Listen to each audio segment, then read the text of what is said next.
श्रीराम समर्थ. संत विषयात देव पाहतात, आपण देवात विषय पाहतो. प्रत्येक जण भक्ती करीतच असतो, कारण व्यापक दृष्टीने पाहिले तर भक्ती म्हणजे आवड. परमार्थात भक्ती म्हणजे परमात्म्याची आवड असा अर्थ आहे. सर्वांना विषयाची आवड असते, तेव्हा सर्व लोक एक परीने विषयाची भक्तीच करत असतात.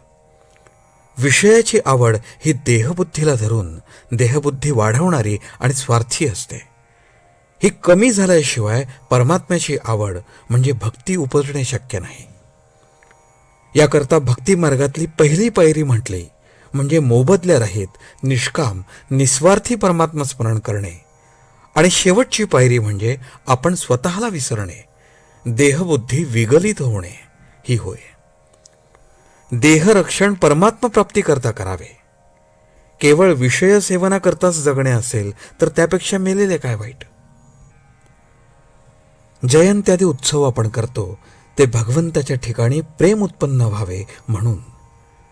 मुळात प्रेम नसेल तर ज्याच्यावर प्रेम असते त्याला आपण जो उपचार करतो तो उपचार करून प्रेम आणायचे असते. प्रेम आणि उपचार यांचा अन्योन्य संबंध असतो. या उपचाराने भगवंताशी संबंध वाढतो आणि त्यामुळे भगवंताचे प्रेमही वाढते.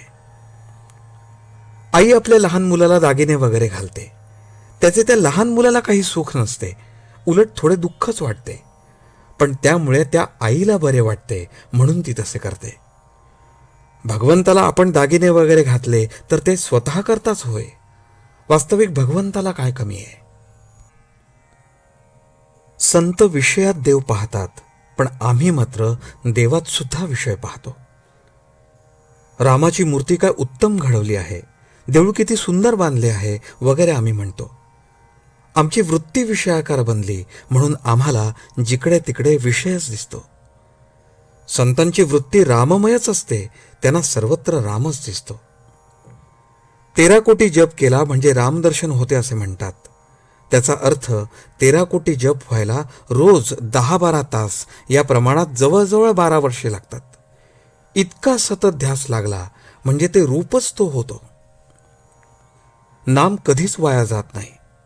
केव्हा केव्हा एखाद्याला दर्शन होत नाही, तेव्हा त्याचे नाम दुसरीकडे खर्च झाले असे समजावे.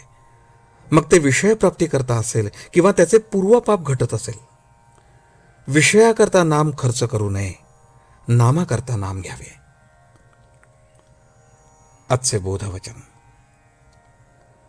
नाम आपले सर्वस्व वाटले पाहिजे. जानकी जीवन स्मरण. जय जय राम.